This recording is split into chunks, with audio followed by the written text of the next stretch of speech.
அந்தந்த திணைக்களங்களுக்கு உள்ள கணக்காக இருக்கின்றது, மாகாண கணக்காக இருக்கின்றது, பொது கணக்காக இருக்கின்றது.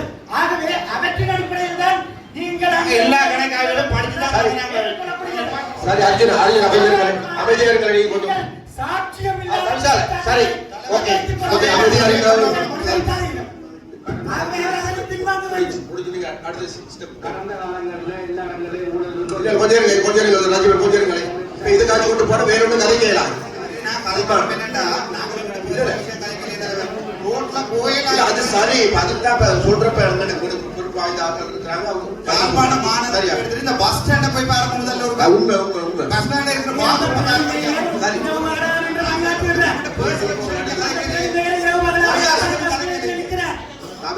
கொஞ்சம்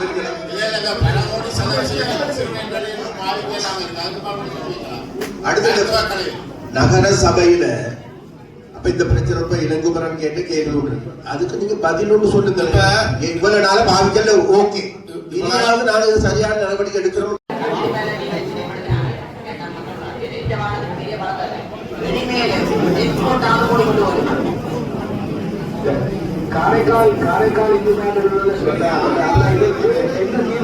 காரைக்கால் சம்பந்தமாக நடைபெற்ற நல்லூர் பிரதேச சபையின் அமர்வு நடக்கிற காரணத்தினால இன்றைக்கு எங்களுக்கு தவிசாளர்கள் செயலாளர்களுக்கு வேற இல்லைன்ற அறிவித்தலை வழங்கி இருக்கிறோம். ஒரு பிரதிநிதி தான் வந்திருக்கிறார். அவர் பதில் சொல்லி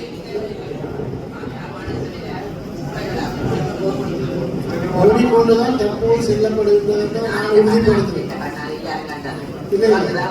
மூடாம போயிருந்த உண்மை அதை நான் இல்லைன்னு சொல்லல. தற்போதைக்கு 2 வாரங்களாக அதனுடைய இறுக்கமாக பின்பற்றப்படுகின்றது. அது தெளிவாக உறுதிப்படுத்துகிறேன். நிச்சயமா நடவடிக்கை எடுக்கிறார். இதுல தனியார் கழிவு வாகனங்கள் ஒப்பந்தத்தில் ஈடுபடுத்தவர் கிராம அபிவிருத்தி 8 வேலை திட்டங்கள் 20.8 மில்லியன் ரூபாய் செலவு. இதில் ஒரு வேலை நிறைவடைந்திருக்கிறது. மாகாண வீதி அபிவிருத்தி திணைக்களம் அதுக்கு 18 வேலைகளுக்கு 310 மில்லியன் ரூபாய் செலவு. இதுவரை 108.35 மில்லியன் ரூபாய் செலவழிக்கப்பட்டு 2 வேலைகள் நிறைவடைந்துள்ளன. மாகாண வீதி அபிவிருத்தி திணைக்களத்துக்கு ஒரு வேலை திட்டம் விசேட நிதியின் கீழ் 24.24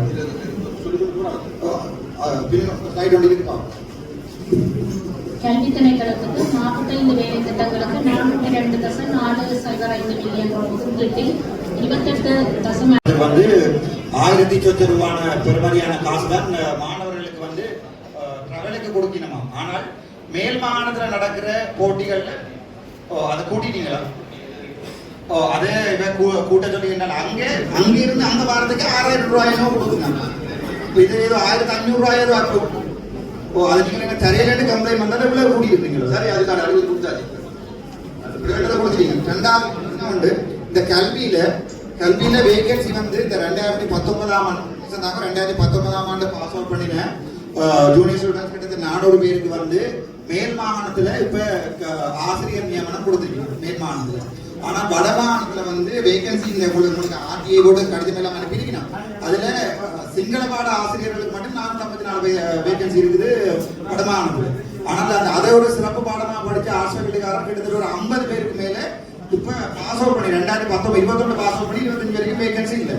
அதுக்கு வந்து நான் ஆளுநர்கிட்ட கேட்ட நேரத்துல நான் சொல்லியிருக்கேன், நீங்க போய் கேபினெட் அப்ரூவல் எடுத்து வாங்க வேகன்சிக்குன்னு சொல்லி. மேல் மாகாணத்துல HND முடிச்சாங்களுக்கு இங்கிலீஷ் டீச்சரா கொடுக்கலமாண்டா ஏன் இங்க ஒரு BA டிகிரி முடிச்சாங்க அவ்வளவு பேர் பற்றி நம்ம ஏன் வேகன்சியை ஃபில் பண்ணாம வச்சிருக்கீங்க? இந்த கார்டு டிவிஷன் தான் சொல்லி பாராளுமன்றத்தில் அடிபடுறா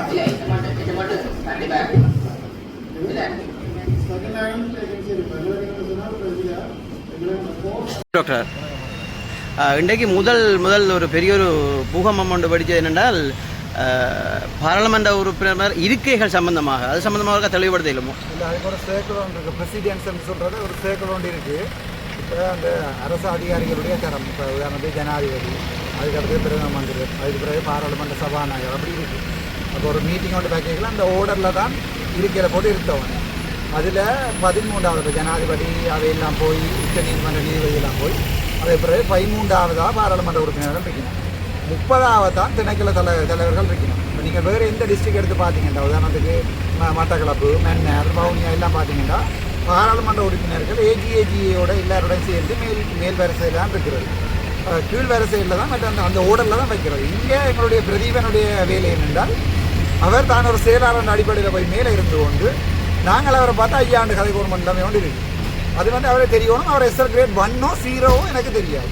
நார்மலாகவே நானும் பவானந்தராய சார் SL கிரேட் 3, நான் ஒரு SL கிரேட் 2, அவர் SL கிரேட் 1 இருக்கான்றதே எனக்கு டவுட். 1ஆ 0ஆவான்னு தெரியாது.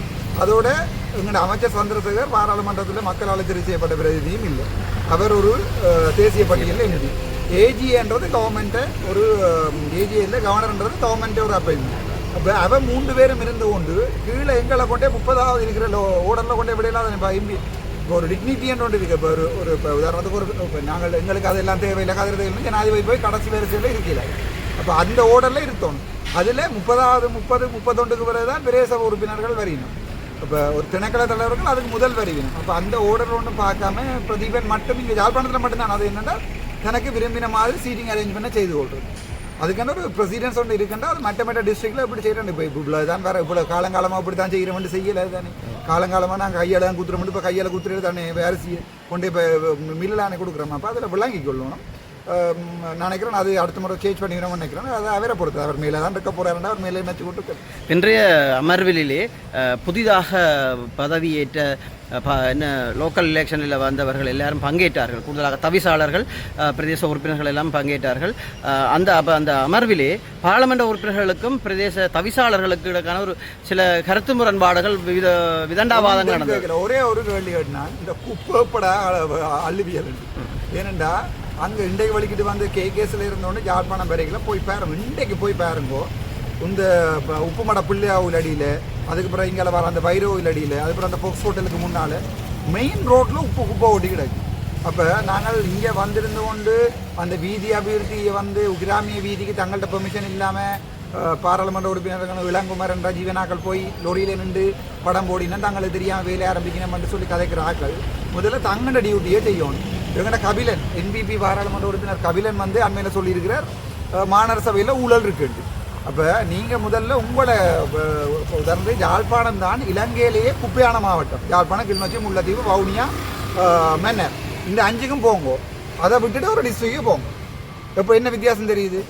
அப்போ தவிசாளர் சும்மா அரசியல் கட்சியில் இருந்தோட 450 வாக்கில் வந்து போடி 27,000 வாக்குகளில் வந்தவனோட கதைக்க கூடாது. சரி தான், 450 வாக்கு 350 வாக்கில் வச்சிருக்கிறார்கள். தங்களோட லிமிட் எங்கன்றதை விளங்கி கொள்ளுவோம். நான் என்ன கேட்டேன், இந்த குப்பை ரசம் இப்போ அழுவி, இந்த குப்பை அழுவியெல்லாம் இல்லையா? அதுக்கு தான் இவ்வளோ சண்டையும் வந்து கத்திக்குள்ளறி அடியபடியாண்டு எனக்கு பார்லிமெண்ட் ப்ரிவிலேஜ் ஆக்டில் இவையை பார்லிமெண்ட் கொண்டு போயேலும். ஆனால் நாங்கள் நாய்களுக்கும் பூனைகளுக்கும் பய சொல்ல வேண்டிய அவசியம் இல்லை. முதல்ல யோசிக்க வேணும். அவன் கேட்குறது குப்பை அள்ளிலேருந்து தானே கேட்குறேன். நான் அவையண்ட வேறு ஏதாவது கேட்டு நான் எப்போ ராசா இந்த குப்பையில் அள்ளுவீங்க போய் பாருங்க. இந்த இப்போ ஓட்டு மடம், இந்த அன்னசித்தர்லேயும் இது எல்லாத்தையும் போய் பாருங்க எப்படி கிடக்குன்னு சொல்லி. இந்த ஓட்டு மடம் பக்கம் ரோட்டில் போயிடுமா, இந்த பழைய மனோரா தியேட்டருக்கு பக்கத்தில் அந்த ரோட்டில் ஃபுல்லாகவே குப்பை இருக்குது. இப்போ எப்போ கீழே போகிறீங்களே ஜெஃப்னா பஸ் ஸ்டாண்டு போய் பாருங்க. கண்டி பஸ் ஸ்டாண்டையும், களுத்துறை பஸ் ஸ்டாண்டையும், கோல் பஸ் ஸ்டாண்டையும், கொழும்பு பஸ் ஸ்டாண்டையும், யாழ்ப்பாணம் பஸ் ஸ்டாண்டையும் பாருங்க எப்படி இருக்குன்னு. யாழ்ப்பாணத்தில் இருக்கிற ஒரு பப்ளிக் டாய்லெட்டையும் தெற்கில் இருக்கிற ஒரு அன்றவரத்தில் நீங்கள் போவீங்க, எத்தனை இடங்களில் போய் இறங்கி நின்று போவீங்க. பப்ளிக் டாய்லெட் எப்படி இருக்குது? வெளியில் ஒரு 50 ரூபா கலெக்ட் பண்ணிக்கொண்டு அவங்க செய்கிறாங்க வடிவம்.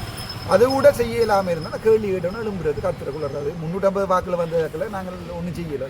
அடுத்ததாக முக்கியமான கேள்வி என்னென்றால், தெல்லிப்பளை ஆதார வைத்தியல் சம்பந்தமாக பல கேள்விகளை நீங்கள் தொடுத்திருந்தீர்கள். நாங்கள் எங்களுடைய பார்வைக்கு அது எப்படியாக இருக்குது என்று சொல்லி சொன்னால், அரசாங்கம் அவருடைய ஊழலுக்கு துணை போகிறதா? நான் அது சம்பந்தமாக CIDயில் வழக்கு போட்டிருக்கேன். CIDயில் வழக்கு போடுக அந்த புத்தகங்கள், இப்போ புத்தகம் அதாவது தெல்லிப்பளை ஆதார வைத்தியசாலையில் கேன்சர் வார்டில் தனிப்பட்ட வைத்தியர் ஒருவர் கணக்கு சேர்த்து அந்த வைத்தியசாலையில் பொதுமக்கள்கிட்ட நிதிய வேண்டியதாக அந்த புத்தகம், பேங்க் புத்தகம் MS-கிட்டே இருக்குது. MS அந்த புத்தகத்தை எனக்கு தாரார் இல்லை. அப்போ அதுக்கு ஒரு 2 கமிட்டி ஃபார்ம் பண்ணியிருக்கணும். அந்த கொமிட்டி கூட இன்ற வரைக்கும் அந்த பேங்க் புத்தகத்தை கையில் வேண்டாமல் செக்ரட்டரி சொல்கிறா நாங்கள் இன்கொயரி செய்து கொண்டிருக்கோம். அப்போ ஒரு பேங்க், ஒரு கவர்மெண்ட் ஸ்டாஃப், ஒரு பப்ளிக் சர்வெண்ட் ஒரு பேங்க் அக்கௌண்ட்டுக்கு வெளிநாட்டுக்கு ஆக்கிற காசோடு என்னமோ பப்ளிக் சர்வெண்ட்டாக வேண்டினதே 100 கிட்ட குற்றம். அங்கேயே ஊழல் ஸ்டார்ட் பண்ணுது.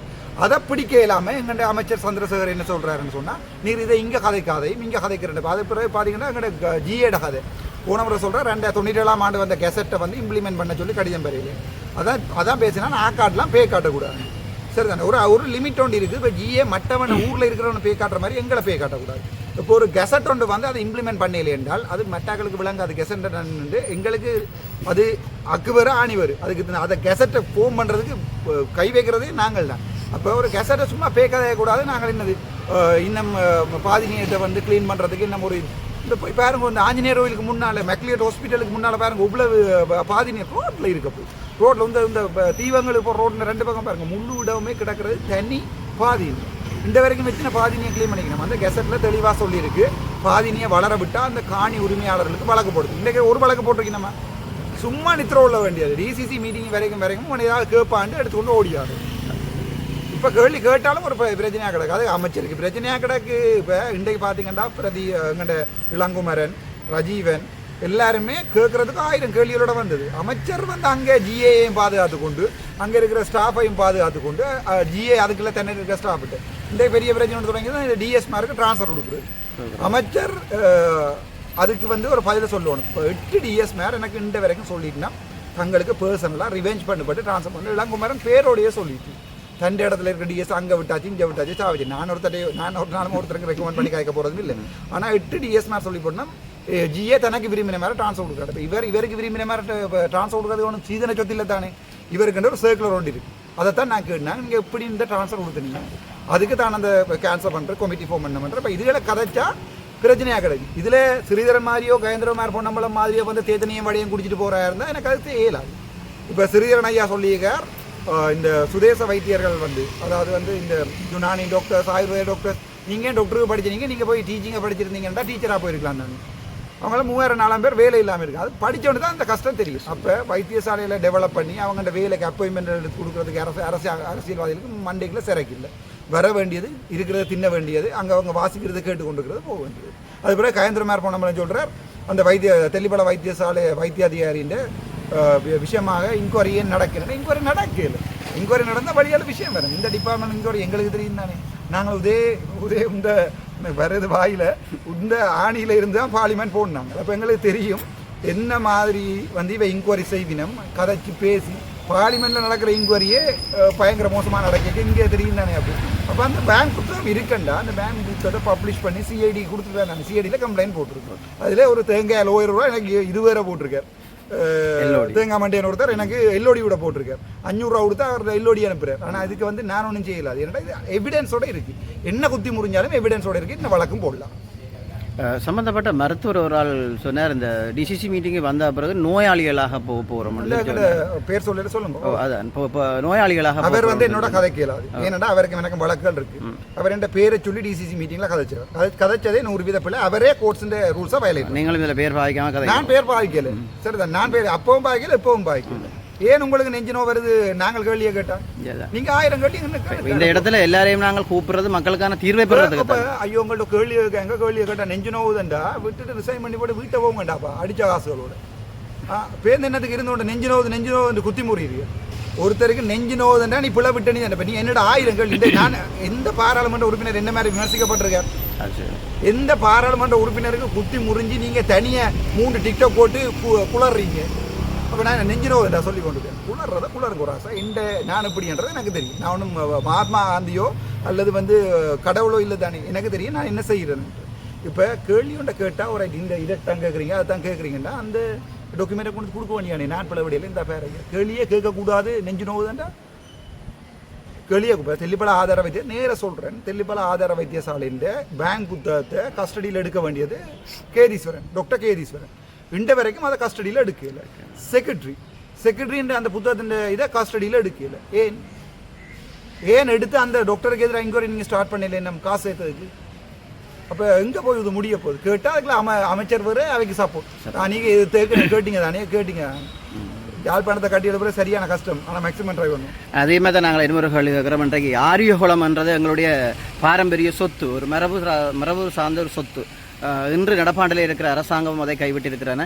காலப்போக்கில் இருந்தவங்க கொஞ்சம் சொத்தரமாக வேறு இடத்துல இருந்துட்டு பண்ண வந்து கலெக்ட் பண்ணி அதை நல்லா நீட்டாக செய்து கொண்டிருந்தவங்க தற்போது புதுசாக வந்த மாநகர சபையினரும் நடப்பாண்டில் இருக்கிற அரசாங்கமும் இதன் வேடிக்கை பார்த்து கொண்டிருக்கிறது. அந்த இடத்தாலே துர்நாற்றம் வீசுறதாக உங்களோட வீடியோ பார்த்தீங்கன்னா அதில் ஊழல் இருக்காண்டு எல்லாம் கதைச்சிருக்காருங்க. மணிவன் என்ன சொல்லியிருக்கிறாரு, அதில் ஊழல் இருக்குது, அது என்ன சொல்லியிருக்கு. என்னென்னா ஒரு ஆள் சாட்டி கொண்டிருக்கிற அவர் ஊழல் அடித்தால் இந்த வரைக்கும் ஊழல்வாதியை பிடிச்சதே இல்லை. ஊழல்வாதியை பிடின்னு சொன்னாலும் கதைக்க மாட்டாங்க. உங்கள் ஆரியோளம் முந்தி இதில் சின்ன ஒரு தட்டங்கள் இதில் நாங்கள் சில பேரோட கதைக்கும் போது இது சம்பந்தமாக பாராளுமன்ற உறுப்பினர் அர்ஜுனா அவர்களிடம் இதை கொண்டு போங்கள், அங்கு சென்றால் இதுக்கான சரியான தீர்வு கிடைக்கும் என்று கூறுவார்கள் மக்கள். அது அடுத்த மாநசபையில் இதில் கேட்குறேன். இந்த மாநசபையில் அடுத்த முறை எங்கள் டிசிசி மீட்டிங்கில் கேட்குறேன். அந்த ஆரியோளத்துக்கு மொத்தமாக ஒதுக்கப்பட்ட தனியார் வந்து 20 விதமான நிதி அதை ஒதுக்கி இருக்கிறாங்க. அது எங்கே போன டெண்டை இப்போ எங்கண்ட இப்போ எல்லாருமே சொல்கிறேன் என்னன்னா நாங்கள் ஊழல் இல்லை ஊழல் இல்லை ஊழல் இல்லை ஊழல் இல்லைன்னா நீங்கள் என்ன ஓடி போய் வழக்கு போடுறீங்க? நான் இன்றைக்கு யாருக்காவது போய் வழக்கு போட்டுருக்கேன்னா நீங்கள் என்ன நான் களவெடுத்து நாங்கள் வெளிநாட்டு காசு அடிச்சாண்டு என்ன தான் நீங்கள் சொன்னாலும் நான் ஏன் வாயை மூடிட்டு இருக்கேன்? வழக்கு போட்டு ப்ரூவ் பண்ண நானே சொல்கிறேன் தானே எனக்கு லட்சக்கணக்கான காசு வந்தது எலெக்ஷனில். நான் இன்றைக்கு சொல்லியிருக்கிறேன் நான் வேண்டேன் இன்றைக்கும் ஒரு போஸ்ட் போடுவேன் நேரம் நாளைக்கு 25 லட்சம் ரூபா பேங்க்கில் சேரும். இப்போ ஐடென்டி நம்பரோட எல்லாமே போட்டிருக்கேன். நான் போய் தேடி பிடிங்க ராசாண்டு. அப்போ நீங்கள் குத்தி போட்டுங்க. ஆரியோளத்தில் பெண்ண பெரிய ஊழல். ஆரியோளத்தில் போன முறை மலையோட இருந்த போட் நல்லூரடியில் போய் நின்றது. உங்களுக்கு தெரிய மாட்டேங்கிறேன். நல்லூரடி குரோஸ் ஸ்ட்ரீட்டில் போய் நின்றது. அதில் தியாயியா கஜகமாக காசு கொடுத்துருக்கான்னு கேள்விப்பட்டேன். இப்போ இந்த சென்ட்ரல் காலேஜ்லையும் கொடுக்கல. அப்படியான வார ஒன்றரை வந்து நாங்கள் யூஸ் பண்ணுறதும் இல்லை. அப்படியான வார எக்ஸ்பர்ட்ஸில் யூஸ் பண்ணுறதும் இல்லை. வார காசில் இவ்வளோ காசு அடிக்கலாம்னு பார்க்குறது. அதை பற்றி கேள்வியை கேட்டோன்னே நெஞ்சு நோவுதுன்னு கத்தி கொள்ளுறது. அதுக்கு நாங்கள் என்ன இருக்குது? இறுதியாக ஒரு கேள்வி. நடைபெற இருக்கின்ற வடமாகாண சபை தேர்தலில் உங்களுடைய நகர்வுகள் எப்படியாக இருக்கிறது? அது சம்பந்தமாக வேலைகள் எப்படியா போகிறது? இது சம்பந்தமாக யாருடன் கூட்டணி அமைக்கிறதாக எண்ணங்கள் இருக்கிறது? இது சம்பந்தமாக யாருடனும் கூட்டணிகள் அமைப்பது? கூட்டணி இல்லை. இப்போ யாரையுமே இப்போ நான் ஒரு ஆளை போய் நல்லவரன்னு சொல்லி நான் ப்ரொமோட் பண்ணேங்க. சனம் எனக்கு பேசி நீ தனியாக நிற்கிறபடியாக தான் நாங்கள் உன்னை சப்போர்ட் பண்ணுறேன், நீ திருப்பி போய் வெள்ள வேட்டியரோட சேரக்கூடாது. இப்போ கயந்திரமார் பொன்னம்பலத்தை நான் சப்போர்ட் பண்ணினேன். என்ன நடந்தது? இப்போ கடைசியாக அவர் அண்டை பார்த்தா அண்டைக்கு ஹரணி அமர சூரியோட கேண்டீனில் இருந்தோன்னு குசூத்தண்டு காய்ச்சிட்டு இருக்கார். அதுக்கு அடுத்த நாள் இங்கே ஜனாதிபதி செயலத்துக்குள்ள வெளியால் ஆர்ப்பாட்டம். இது யாரடா நம்ம யாருக்கு காட்டுறீங்களா யாருக்கு பே காட்டுறீங்க? எங்களுக்கு முன்னால் நேர ஹரணி அமர சூரியோட போயிருந்து கதைக்கிற குசூத்துன்னு இதை செய்ய அதை செய்யலை. இங்கே ஒரு 50 பேரை பஸ்ஸில் கொண்டு போகிறது, கொண்டு அங்கே கத்துறது குளறது. அது பிறகு இந்த ஒவ்வொரு போயாக்கும் விசர் பிடிச்ச மாதிரி அதில் போயிருந்து கத்துறது. எந்த கடாவங்கள் உருப்படியான ஏதாவது செய்யிருக்காங்க கதைச்சா என்ன வைத்தியக்காரன். இப்போ நான் சொன்னேன் இவ தவிசாளர்லாம் எடுத்துட்டு தானே இது கேசுண்டு உடைக்கலாம் தானே. இப்போ ஒருத்தரும் வேண்டாம். இவர் பெரிய போராட்டவாதி தியாகி கயந்திரமார் போனோம்னா வந்துட்டு அப்பர் மாமனிதர்ண்டா நாளே கடப்பாரோட போய் நீங்கள் உடைக்கலாம் தானே. அது ஏன் உடைக்கலண்டே வரைக்கும் சும்மா சனத்தை உசுபேத்தி கொண்டு அதே சனத்தை கொண்டு வந்து கயந்திரமார் பொன்னம்பலமும் கஜேந்திரனும் தெல்லிப்பள வைத்தியசாலைக்கு வெளியால் நின்று கொண்டு அர்ச்சுனாக்கு எதிராக ஆர்ப்பாட்டம். அதுக்குள்ள பேர் இதில் வந்துன்னு சொல்கிறார் அரசியல் செய்ய வேண்டாம். அரசியல் நாங்கள் செய்யலை, அரசியல் செய்கிறது யாருன்னு உங்களுக்கு எதிரியும் செருப்பத்து சப்பாத்தை கலட்டி விட்டு போகிறோம். இது நான் என் சொந்த சப்பாத்து, இது அமைச்சர் சப்பாத்து இல்லை. ஆனால் அது ஒரு கருப்பு சப்பாத்து இந்த காருக்கு இப்போ கிடையாது. முதல்ல ஜோசிக்கணும் கதைக்கிறது. நாங்கள் கேட்குறது ஏன் இந்த குப்பை அள்ளையில் இந்த வந்த காசு எங்கே, இவ்வளோ காசு எங்கே போயிருக்கு, இந்த வைத்தியசாலையில் ஊழலண்டா அதே இன்கொயரி நடக்கல, அந்த பேங்க் புத்தகங்கள் வெளியால் வருதுண்டா புத்தகம் இருக்குன்னு சொல்லி இல்லை கேதீஸ்வரன் சொல்லிட்டேன். புத்தகம் எம்எஸ்கிட்ட இருக்குன்னு கேதீஸ்வரன் சொல்லிட்டேன். அப்போ அந்த புத்தகத்தின் ஃபோட்டோ காப்பி ஏன் தெரியல, ஏன் அதை கொண்டு சிஐடியில் கொடுக்குறா தான் நாங்கள் கேட்குறோம். நாங்கள் நீங்கள் சொந்த என்ன சாமான் வெள்ளக்கொடியில் விவகாரத்தில் அம்பிட்ட மாதிரி நாங்கள் அதில் கதைக்கிறோமா? நீங்கள் தமிழருக்கு செய்கிறது ஒரு பெரிய துருவம். நாங்கள் உங்களுக்கு நல்ல மனுஷனாக நினச்சினா நேராக சொல்கிறோம். கயந்திரமார் பொன்னம்பலத்தால் தான் கடைசியாக வெள்ளக்கொடியை எடுத்து கொண்டு வந்தவன் முழு பேரும் சூடு பண்ணி செத்துது.